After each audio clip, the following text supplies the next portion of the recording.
Ya, para ulama, kita tidak akan tahu bagaimana tingkah laku, bagaimana kehidupan Rasulullah Sallallahu Alaihi Wasallam. Kita tak pernah melihat wajah Rasul, kita tak pernah melihat perbuatan Rasul, kita tak pernah mendengar langsung ucapan Rasul.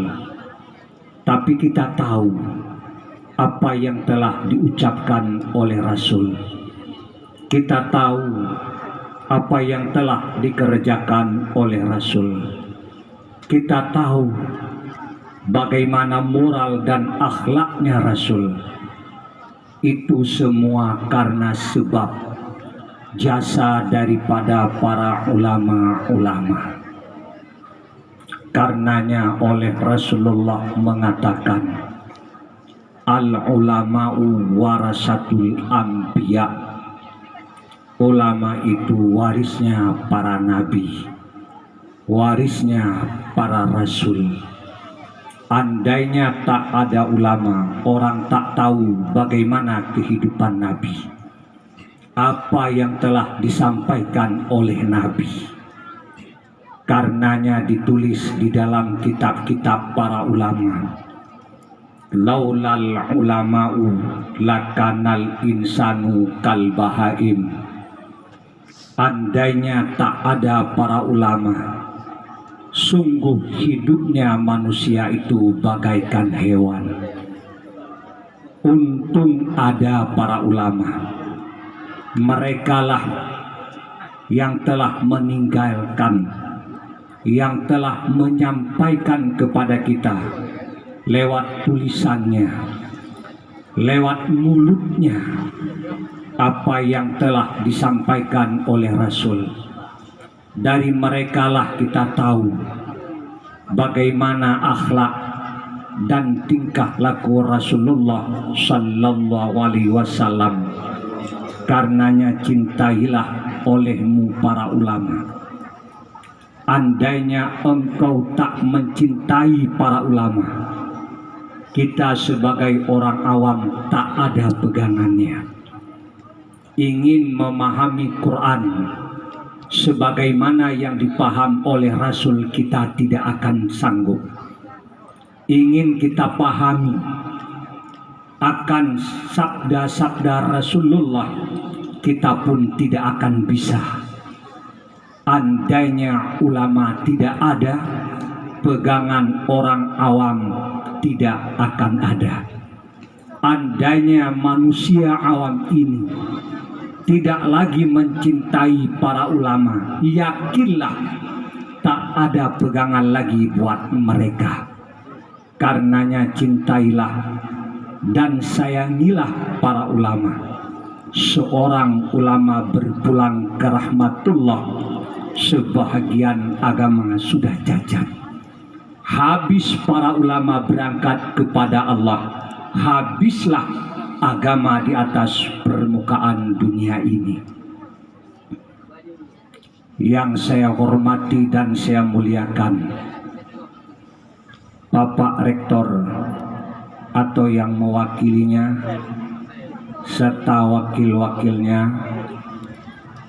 bapak-bapak dan ibu-ibu dekan dan seluruh wakilnya, bapak-bapak dosen dan seluruh hadirin wal hadirat, mahasiswa dan mahasiswi yang saya hormati. Ketahuilah,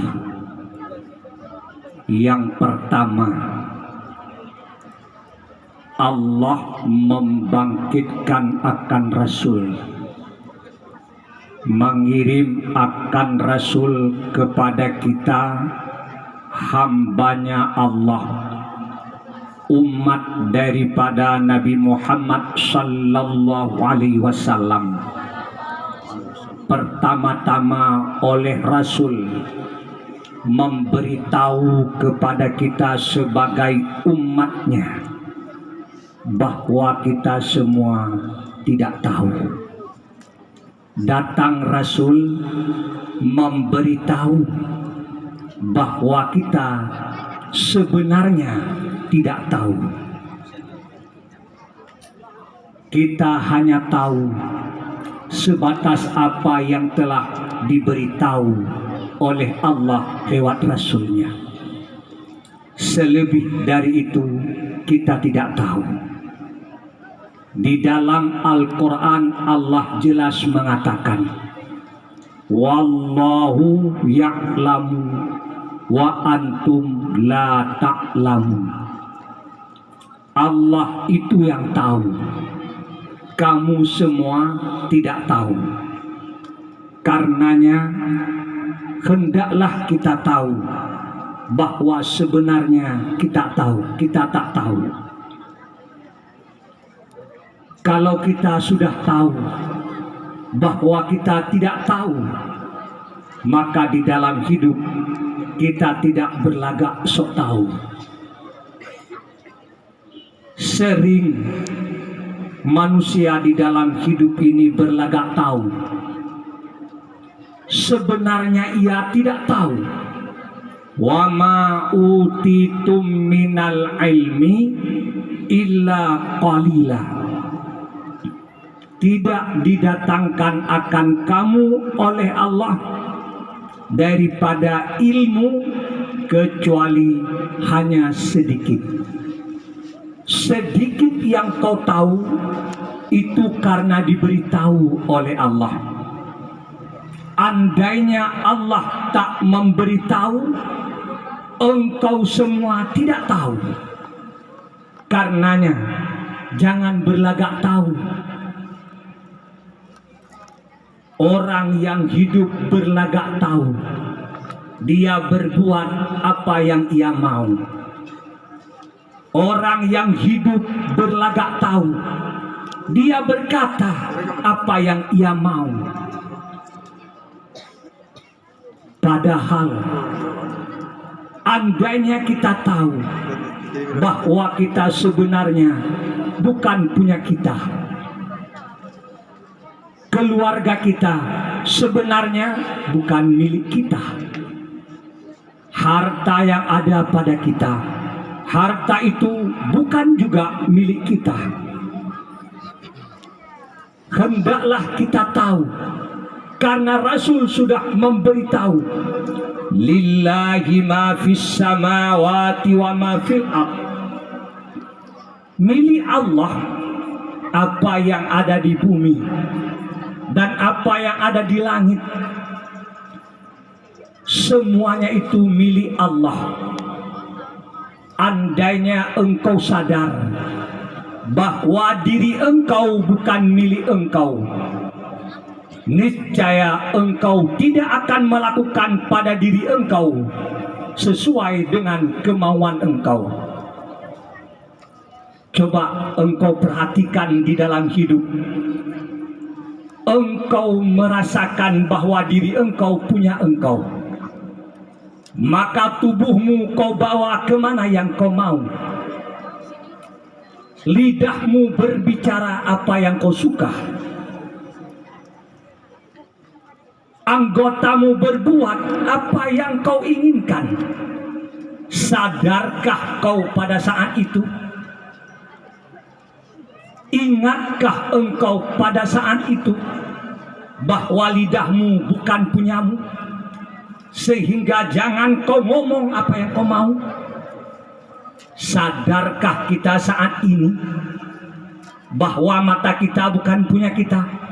Jangan kau lihat apa yang engkau suka. Sadarkah engkau bahwa otakmu bukan punya kamu? Jangan kau pikir apa yang kau mau.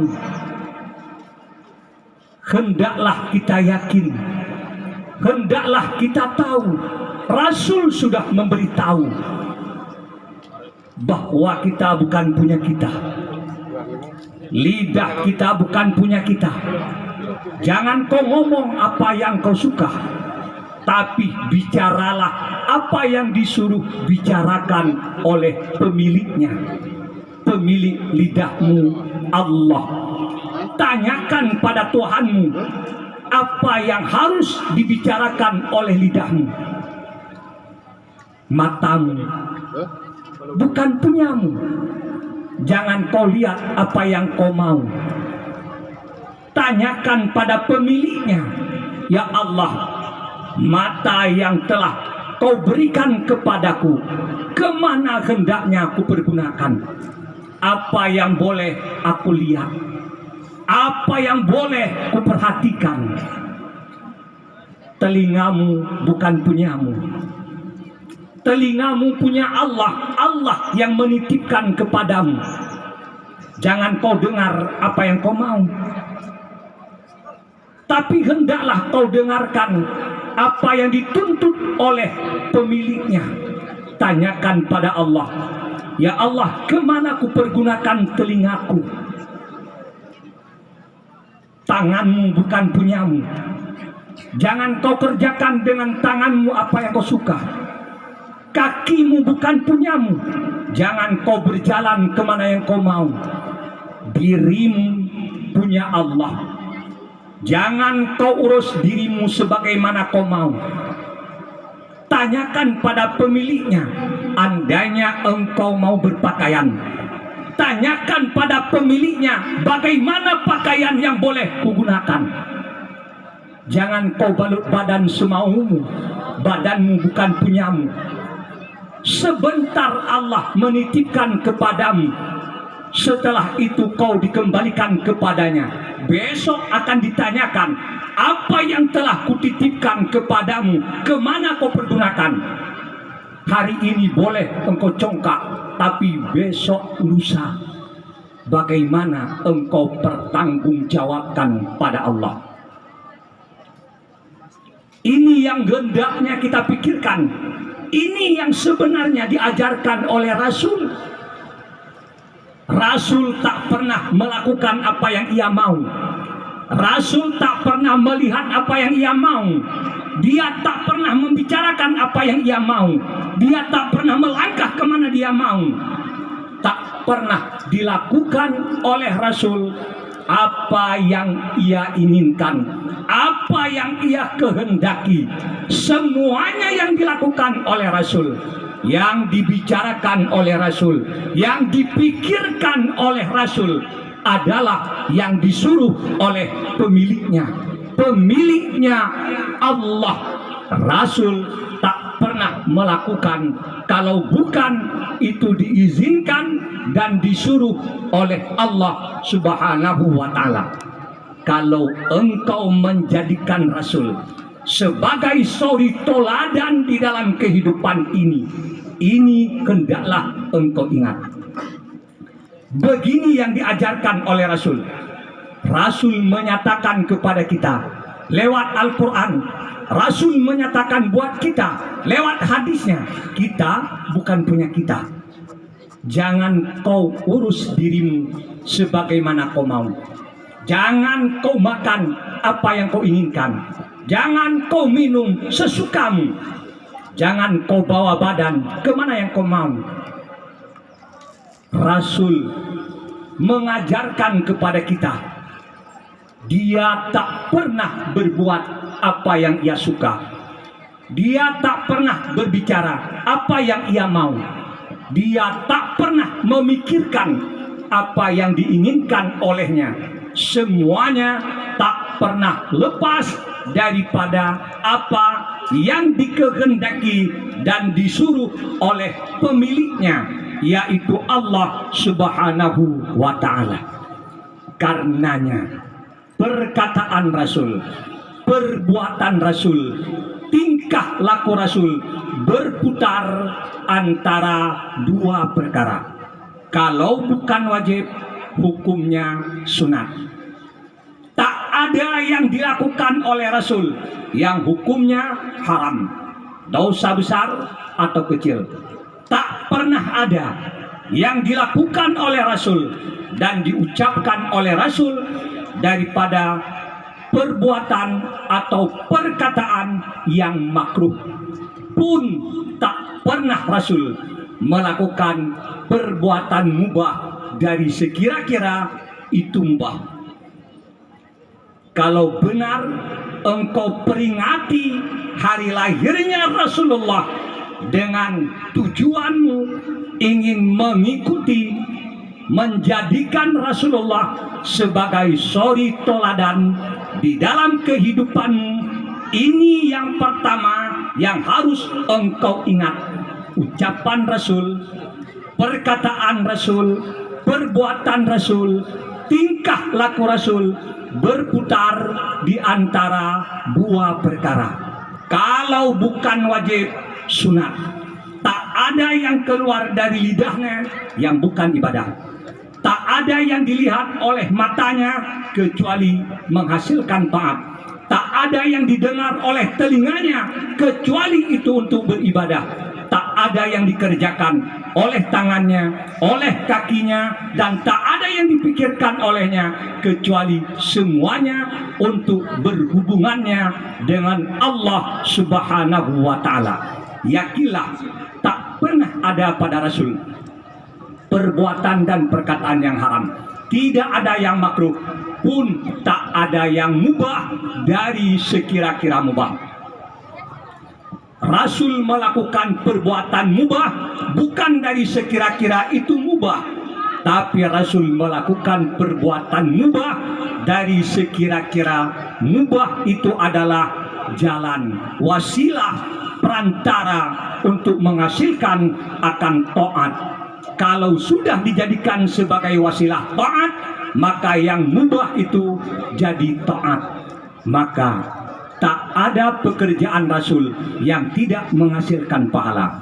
Tak ada ucapan Rasul yang tidak menghasilkan pahala. Tak ada yang dilihat yang bukan ibadah. Tak ada yang didengar yang bukan ibadah. Tak ada yang dipikirkan yang bukan ibadah.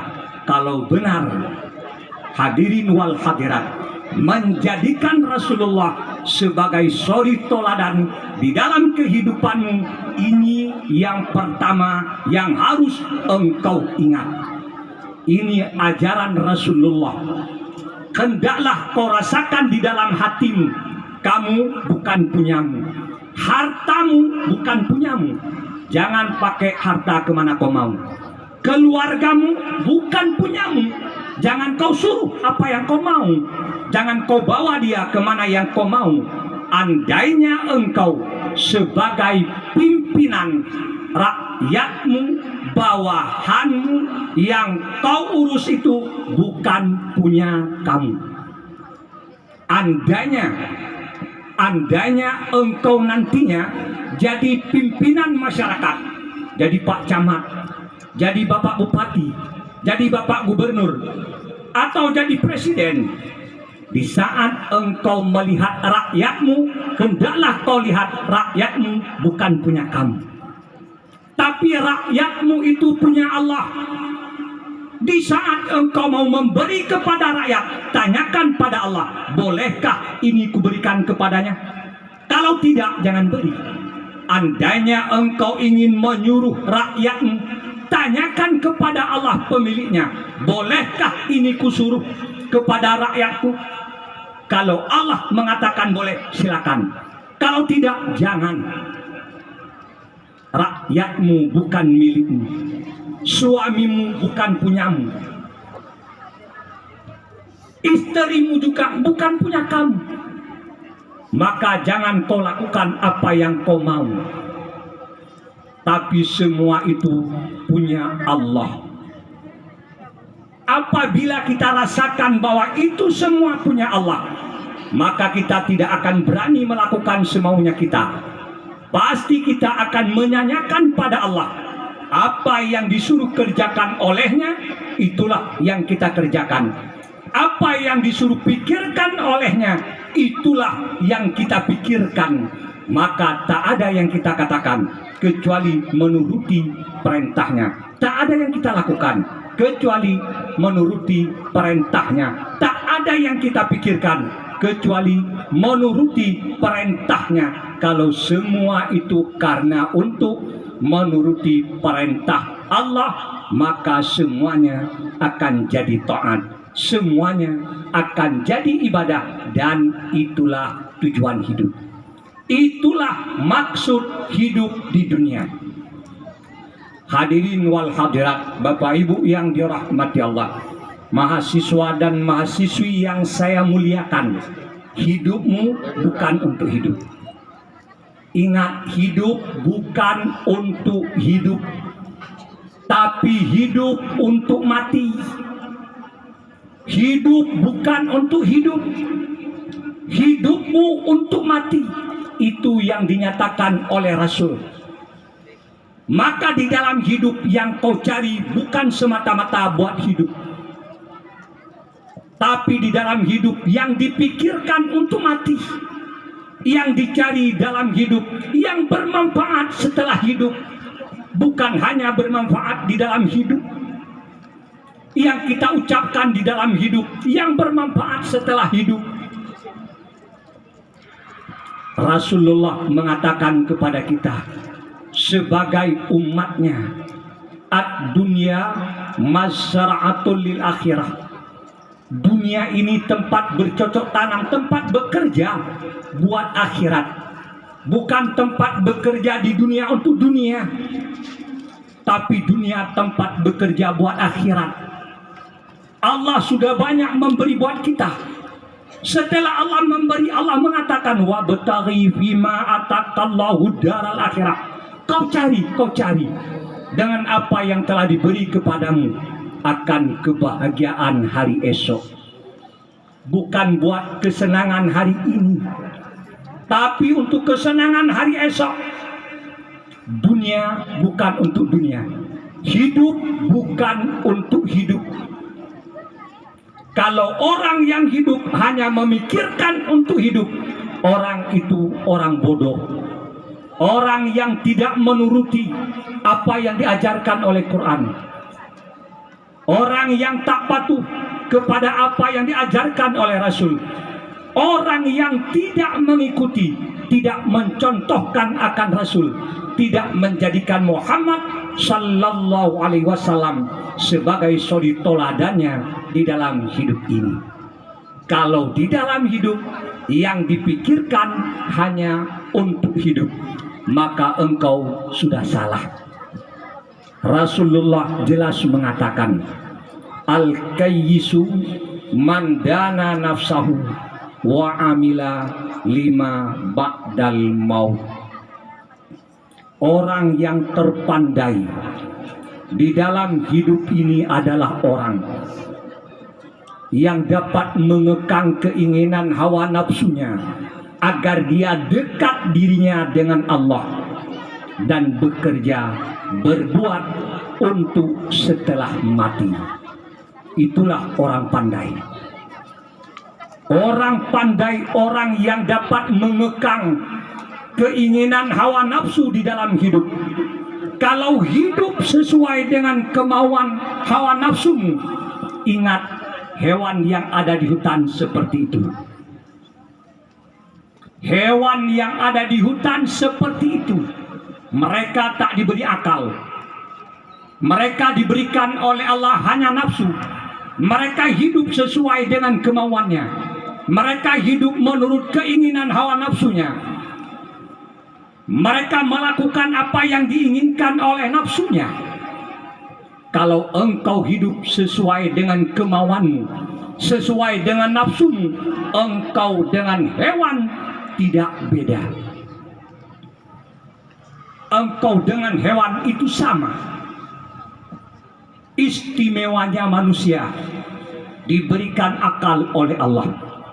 Istimewanya manusia diberikan hati oleh Allah, yang dengannya akan dapat melihat apa yang tersembunyi, apa yang tersirat di balik apa yang didapatkan oleh mata, di balik apa yang didapatkan oleh telinga. Maka dikala mata melihat, bukan hanya yang dilihat oleh mata yang didapatkan oleh hati, tapi jauh di balik itu didapatkan oleh hatinya. Sehingga dikala dia melihat apa yang ia lihat, yang nampak di balik apa yang dilihat. Apa di balik itu? Di balik itu adalah Allah. Di balik itu dilihat sifat Allah. Di balik itu akan nampak akhirat. Di balik itu akan nampak segala perkara-perkara yang gaib dengan akal. Yang dengan akal ini kita mendapatkan ilmu. Yang andainya ilmu itu kita dapat, kalaupun yang lain tidak kita dapat, kita dianggap orang yang sudah mendapat. Istimewanya manusia punya hati. Istimewanya manusia punya akal. Yang dengannya manusia mendapatkan akan ilmu. Ilmu. Bernilainya manusia karena ilmu.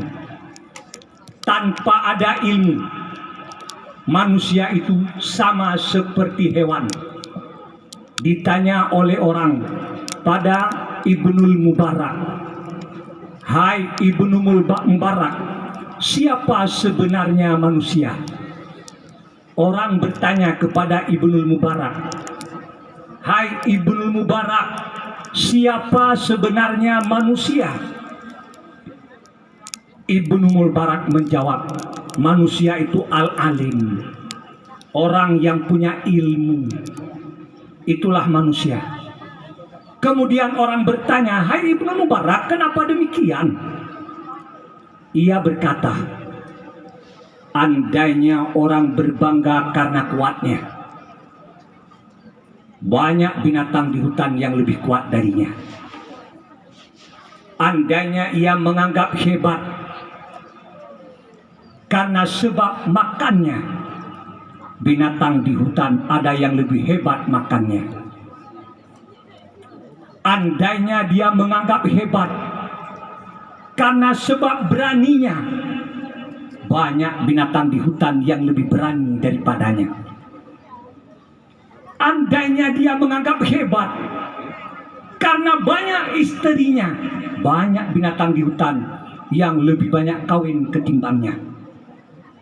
Tak ada kehebatan pada yang lainnya. Hebatnya manusia itu karena satu, yaitu ilmu yang didapatkan dengan hati, yang didapatkan dengan akal. Karenanya para ulama menulis di dalam kitab-kitabnya sebagai pelajaran buat kita, ayyu syai'in adraka manfaatahul ilmu wa ayyu syai'in fatahu man adrakal ilma. Terjemahan yang mudah kita pahami, apapun yang kita dapat, berapapun yang kita dapat, andainya ilmu tidak engkau dapat, engkau bukan orang yang mendapat. Apapun boleh engkau dapat, berapapun boleh engkau dapat, andai ilmu tidak engkau dapat, kau bukan orang yang mendapat. Kalaupun apapun tidak engkau dapat, sedikit pun tidak kau dapat, tapi apabila ilmu engkau dapat, engkau benar orang yang mendapat. Perkataannya singkat, tetapi maknanya sangat padat. Ini pelajaran yang benar-benar pelajaran, ditinggalkan oleh para ulama buat kita, ditulis di dalam kitab-kitabnya. Ayyu syai'in adraka man fatahul ilmu wa ayyu syai'in fatahu man adrakal ilma. Apapun engkau dapat, berapapun boleh kau dapat, setinggi apapun kau dapat, kalau ilmu tak kau dapat, kau bukan orang yang mendapat. Kalaupun hari ini kau rasakan diri engkau orang yang banyak dapat, engkau orang yang mendapat, yang hebat barang yang kau dapat, kau masuk ke dalam tanah, kau rasakan kau bukan orang yang mendapat. Tapi andainya ilmu yang telah diwariskan oleh Rasul engkau dapat, kalaupun yang lain tidak engkau dapat, kalaupun pada pandangan orang engkau bukan orang yang mendapat, di saat kau masuk ke lubang tanah, kau rasakan bahwa benar-benar engkau orang yang mendapat. Ini pelajaran. Ini pelajaran. Hadirin wal hadirat yang dirahmati Allah. Rasulullah mengatakan, al ilmu mirasi. Ilmu itu warisanku. Al ilmu mirasi wa mirasul anbiya qabli. Ilmu itu warisanku dan ilmu itu warisan para nabi sebelumku. Orang yang paling dicintai Allah, nabi, rasul. Warisan daripada mereka tak ada lain, ilmu pengetahuan. Itu warisan para rasul, itu warisan para nabi, ilmu. Maka tidak ada di dalam hidup ini yang lebih mulia daripada ilmu. Tidak ada di dalam hidup ini yang lebih tinggi daripada ilmu. Maka tidak ada tenaga yang lebih berharga yang kau pergunakan melebihi tenaga yang kau gunakan buat ilmu. Tidak ada harta yang lebih berharga yang telah kau habiskan kecuali harta yang kau habiskan buat ilmu. Tidak ada waktu yang kau habiskan yang lebih berharga melebihi harga waktu yang kau habiskan buat ilmu. Pengorbanan yang telah kau korbankan buat ilmu, itulah pengorbananmu yang paling berharga. Tidak ada yang lainnya. Hadirin wal hadirat, suatu hari Rasulullah keluar dari rumahnya menuju ke masjid. Kemudian dilihat oleh Rasul, di dalam masjid ada dua kelompok manusia sedang duduk. Yang satu kelompok sedang berzikir, yang satu kelompok sedang mengikuti pelajaran, sedang belajar. Ditanya oleh Rasul kepada sahabatnya, apa kerja mereka itu? Sahabat menjawab, yang itu Rasul sedang berzikir. Rasul berkata, mudah-mudahan zikirnya diterima oleh Allah. Yang satu kelompok lagi, ya Rasul, mereka sedang belajar, sedang mengikuti pembelajaran. Rasulullah berkata, bu'istu mu'alliman nas. Dibangkitkan akan daku oleh Allah untuk mengajar akan manusia. Kemudian Rasul pergi kepada kelompok yang sedang belajar, yang sedang mengajar. Rasul duduk di dalam halqah pengajian. Apa artinya? Rasul mengatakan kepada kita sebagai umatnya bahwa belajar jauh lebih penting ketimbang berzikir. Sesaat duduk di dalam halqah ilmu lebih baik daripada langit dan bumi dan isi keduanya.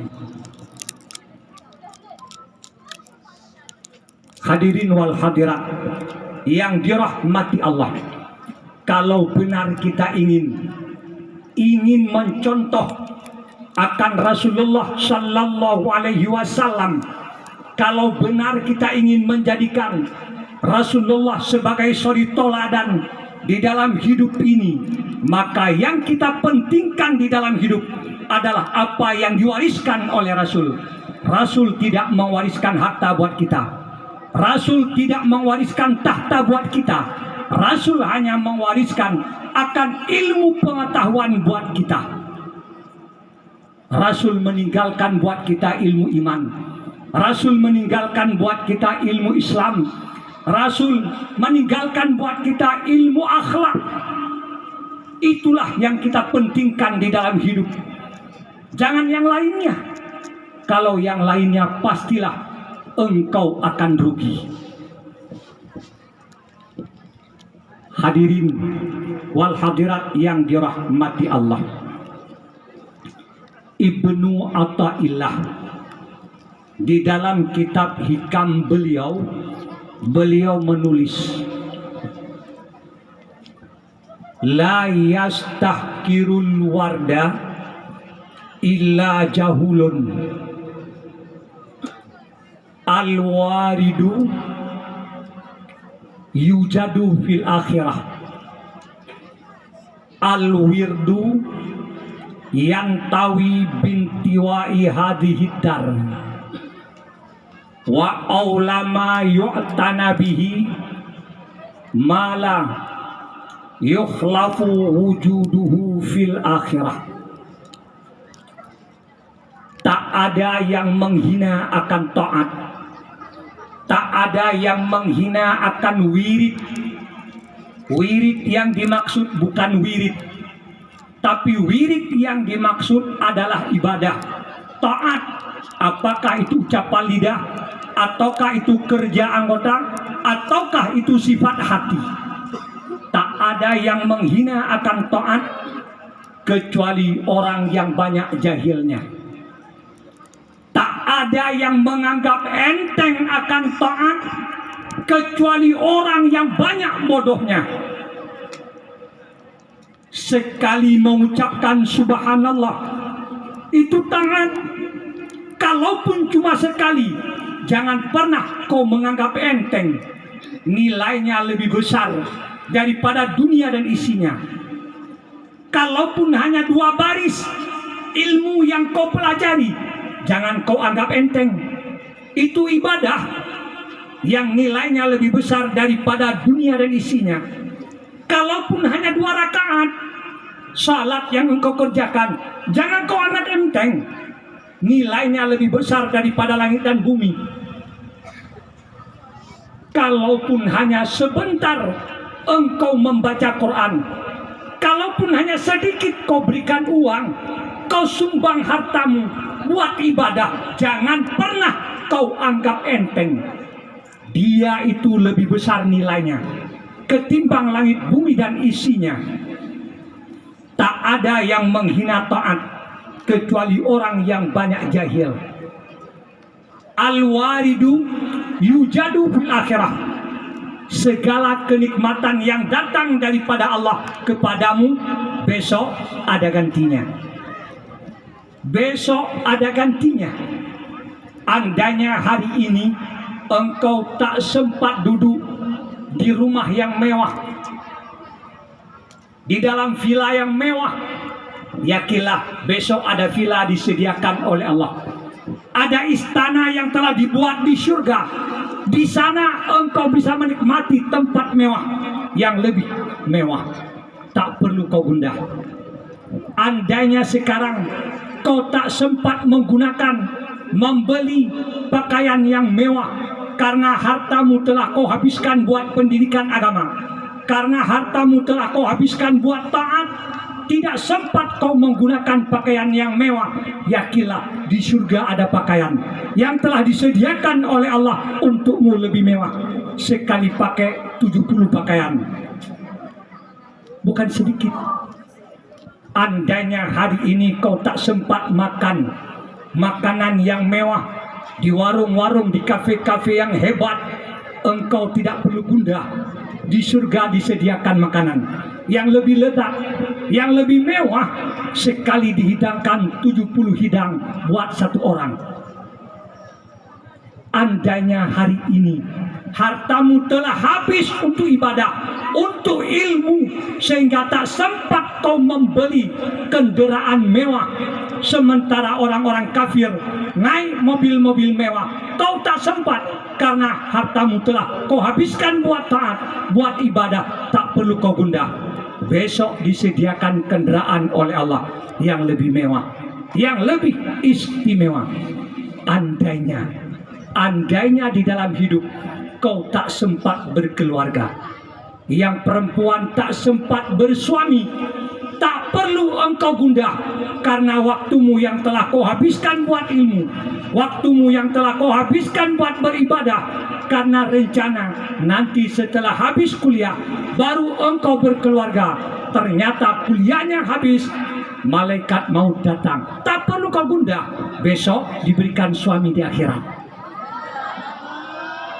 Andainya yang laki tak sempat punya istri, jangan gundah, besok disediakan bukan 1-2, serendah-rendah ahli surga 100 orang bidadari diberikan. Apapun kenikmatan dunia, apapun kesenangan dunia, apapun kemewahan dunia yang luput daripadamu, tak perlu engkau susah, tak perlu engkau gundah. Besok ada ganti, besok ada gantinya. Yang perlu engkau gundah, kalau hari ini kau tak sempat berbuat taat. Yang perlu engkau gundah, kalau hari ini ada waktumu yang terbuang, yang tak terpakai buat ibadah. Ada tenagamu yang terbuang, yang tak terpakai buat taat. Ada hartamu yang terpakai, bukan untuk ibadah. Itu yang perlu engkau gundah. Kenapa? Besok nggak ada ganti. Kalau setelah mati engkau ingin kuliah, nggak ada fakultas di sana lagi. Kalau setelah mati engkau ingin salat, nggak ada salat di sana lagi. Kalau setelah mati engkau ingin belajar, nggak ada guru di sana, nggak ada dosen di sana. Kalau setelah mati engkau ingin bersedekah, nggak ada yang menerima di sana. Kalau setelah mati engkau ingin iktikaf, nggak ada masjid yang disediakan untuk engkau iktikaf di sana. Maka yang perlu kita gundah, kalau di dalam hidup tak sempat kita berbuat taat, tak sempat kita berbuat ibadah, itu yang perlu kita gundah, itu yang perlu kita susah, karena di sana sudah tak ada lagi. Al-wirdu yantawi bintiwai hazihidar. Ibadah itu berakhir dengan berakhirnya kehidupan ini. Ada kala dengan matinya kita, ada kala dengan dikiamatkan akan dunia. Berakhirlah masa kita berbuat taat, tak ada gantinya lagi. Yang lain ada ganti. Yang ada ganti tak perlu engkau susah, tak perlu engkau gundah. Besok sudah dipersiapkan lain oleh Allah Subhanahu wa ta'ala. Nabi tidak pernah mementingkan akan kehidupan dunianya. Dia menerima apa yang ada, dia makan apa yang ada, dia pakai apa yang ada, dia tidur di atas pelepah daun kurma, di atas tikar yang terbuat dari daun kurma. Sehingga di saat Sayyidina Umar bin Khattab melihat, dia menangis. Jatuhlah air matanya di atas tubuh Rasul. Akhirnya Rasul terbangun, ditanya, kenapa kau menangis? Umar berkata, ya Rasul, kau kekasih Allah, kau orang yang dicintainya, tapi kau tidur di atas pelepah korma, di atas tikar daun korma yang dihamparkan di atas tanah. Sementara raja-raja kafir, musuh Allah, mereka tidur di dalam istana, di atas permadani. Rasulullah berkata, Umar, tidak rela kau kehidupan dunia ini, kesenangan yang cuma sebentar, dinikmati oleh mereka, diberikan oleh Allah buat mereka, tidak senang kau? Akhirnya Umar berkata, aku ridha, aku senang ya Rasul, biar kehidupan dunia ini dinikmati oleh mereka. Karena kesenangan apapun di dunia yang kita tidak mendapatnya, besok ada ganti yang melebihi daripada apa yang pernah ada di atas permukaan bumi ini. Karenanya tak perlu kita mementingkan kebahagiaan dunia, tak perlu kita mementingkan kelezatan dunia, karena di sana ada yang lebih lezat, di sana ada yang lebih senang, di sana ada yang lebih membahagiakan. Buat apa kita gila kepada kesenangan dunia, bersungguh-sungguh untuk dunia, sementara dunia ini akan kita tinggalkan? Ini yang hendaknya kita pikirkan, ini yang hendaknya kita ingat. Dunia bukan untuk dunia, tapi dunia untuk akhirat. Di dalam hidup dunia jangan engkau bekerja semata-mata karena dunia, tapi bekerjalah untuk akhiratmu. Hadirin Bapak Ibu yang dirahmati Allah, Rasulullah Sallallahu Alaihi Wasallam dibangkit oleh Allah dengan tujuannya, hikmahnya, agar bisa terciptanya kebahagiaan dunia dan kesenangan di akhirat, sebagaimana ditulis oleh Imam Ramli di awal kitab Nihayah beliau, bahwa hikmah Allah membangkitkan Rasul lintidamil ma'ashi wal ma'ad, agar terciptanya kebahagiaan hidup dunia dan kita dapatkan akan kesenangan di akhirat kelak. Ini hikmah Allah membangkitkan Rasul. Maka semua hukum Islam, semua ketentuan Islam tidak ada maksud lain kecuali untuk keselamatan, kecuali untuk kesenangan, kecuali untuk kebahagiaan. Hadirin, oleh para ulama mengumpulkan bahwa hikmah Allah menetapkan berbagai macam hukum kepada kita. Allah tetapkan sekalian hukum-hukumnya kepada kita sebagai hambanya lewat Rasulnya Muhammad sallallahu alaihi wasallam, agar bisa terjaga 6 perkara yang paling pokok yang di dalam kitab-kitab disebutkan dengan kuliah sittah. Yang pertama, untuk menjaga akan agama. Yang kedua, untuk menjaga jiwa, supaya jiwa manusia selamat, tubuhnya selamat, tidak disakiti, tidak didalimi. Yang ketiga, untuk menjaga akal, sehingga manusia tidak mabuk. Yang keempat, untuk menjaga nasab, sehingga dibuat aturan perkawinan yang benar, ditetapkan hukum yang berat pada orang yang berzina. Yang kelima, untuk menjaga akan harta, sehingga tidak dicuri, tidak dirampok. Yang keenam, menjaga kehormatan, marwah, sehingga orang tidak sembarangan menuduh akan orang lain. Semua hukum-hukum Islam itu bertujuan menyelamatkan akan 6 perkara. Maka ditetapkanlah hukum-hukum yang berat. Bagi orang murtad hukuman mati, bagi orang yang membunuh ada kisas, ada diat yang berat, bagi pendina dicambuk atau dirajam, bagi yang mencuri dipotong tangannya, yang merampok dibunuh, yang minum arak dicambuk, yang menuduh orang dicambuk. Kenapa ditentukan hukum berat? Apakah Islam ingin menyakiti? Bukan. Apakah hukum Islam ingin mendalimi? Bukan. Tujuan Islam menyelamatkan. Ini ingat, karena yang berkembang pada lidah orang, hukum Islam kejam, hukum Islam itu amat berat. Islam tidak memberatkan.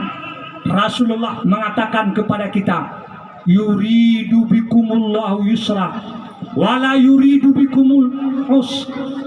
Allah menghendaki kepadamu kemudahan, bukan Allah menghendaki kepadamu kesulitan. Allah mengatakan di Quran, diturunkan Al-Quran itu bukan litashqa, bukan untuk memberatkan, bukan untuk menyakiti, bukan untuk membuat kesempitan, tapi Quran diturunkan untuk memberikan kemudahan. Maka jangan hukum yang kau lihat, tapi lihatlah tujuannya. Hukuman yang berat ditetapkan, bukan hukum yang dimaksud, bukan kisas yang dimaksud, tapi keselamatan jiwa. Bukan membunuh yang dimaksud, tapi untuk menyelamatkan akan nasab. Bukan rajam yang dimaksud, tapi menyelamatkan akan keturunan. Bukan potong tangan yang dimaksud, tapi menyelamatkan akan harta. Kalau demikian tujuannya, kejamkah dikatakan? Benarkah dikatakan Islam kejam? Tetapi itu masuk, bahkan dipercaya oleh cukup banyak orang Islam. Di Aceh sudah lama diidamkan, ingin ditegakkan hukum Islam dengan sempurna, sampai sekarang belum tegak. Kenapa? Orang Islam sendiri takut sama Islam. Bodoh. Hukum Islam tidak berat, hukum Islam tidak kejam. Tujuan hukum untuk keselamatan, agar agamanya selamat, agar jiwanya selamat, agar akalnya selamat, agar keturunannya selamat, agar hartanya selamat, agar wibawanya terselamatkan. Itu tujuan Islam. Bukan ingin membunuh, bukan ingin mendalimi. Tapi banyak orang Islam yang terpengaruh dengan perkataan itu. Itu sebenarnya asalnya dari orang kafir yang ingin membuat orang Islam benci kepada Islam, yang ingin membuat orang-orang kafir tak mau memeluk Islam. Andainya benar dikatakan Islam ini kejam, maka tidak ada di dunia ini yang tak kejam.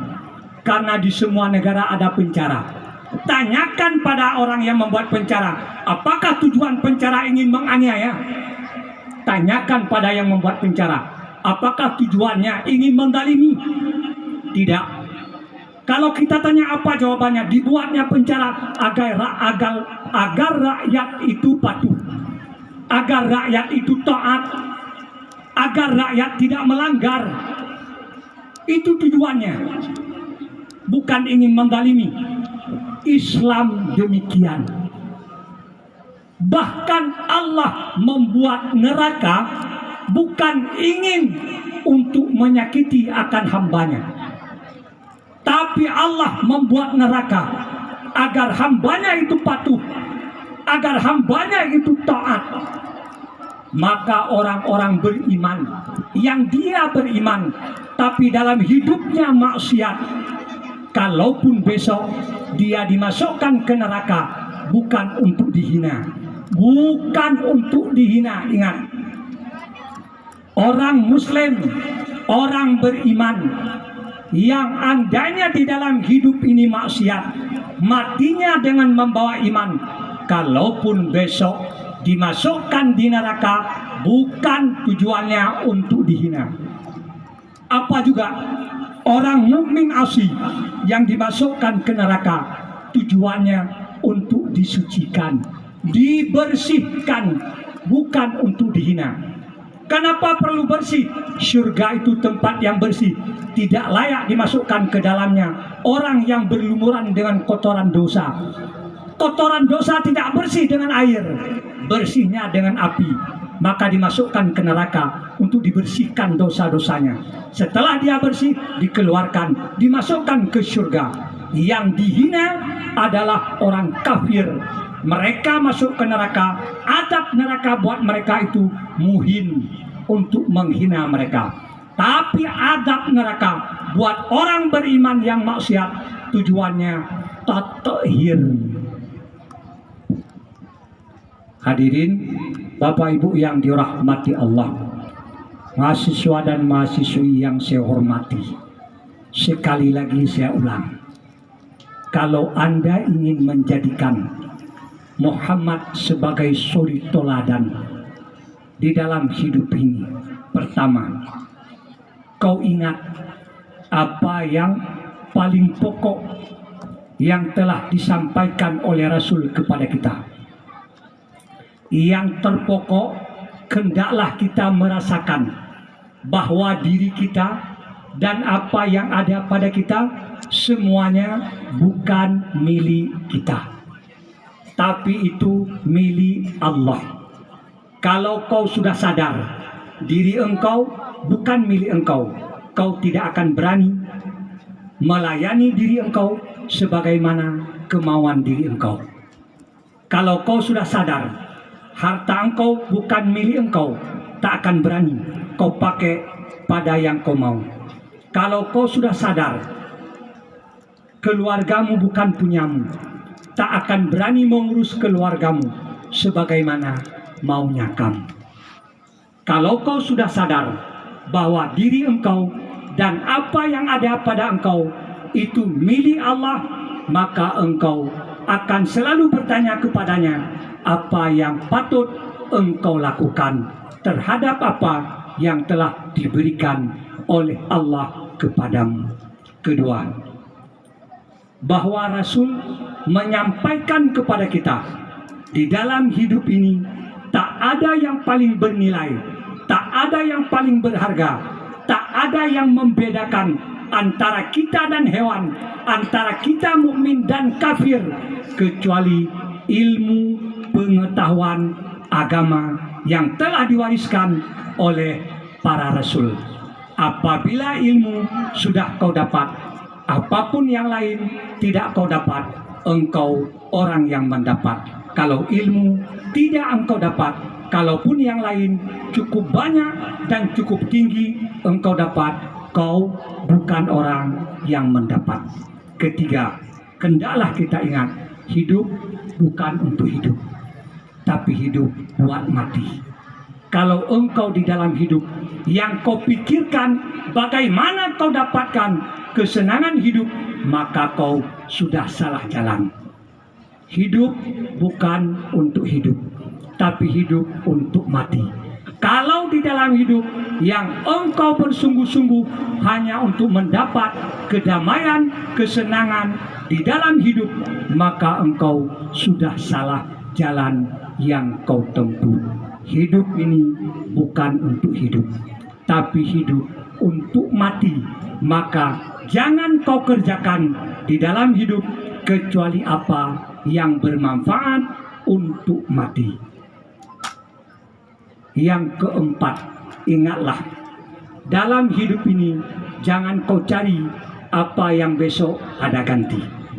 Jangan perlu kau gundah terhadap apa yang kau cari yang itu ada gantinya. Tapi di dalam hidup bersungguh-sungguhlah mencari apa yang tak ada ganti. Yang tak ada ganti tak ada lain kecuali ibadah. Adapun yang lainnya semuanya sudah disediakan pengganti oleh Allah. Rumah mewah ada di sana, pasangan ada di sana, baju mewah ada di sana, makanan lezat ada di sana, kendaraan mewah ada di sana. Semua kelezatan yang bukan ibadah yang ada di dunia ini di sana ada, dan nilainya lebih tinggi, lebih mewah, lebih lezat dari apa yang pernah dirasakan di dalam hidup ini. Inilah sedikit pelajaran mau'idhah. Mudah-mudahan jadi pelajaran buat kami yang menyampaikan dan kepada bapak-bapak, ibu-ibu, mahasiswa dan mahasiswi yang dirahmati Allah.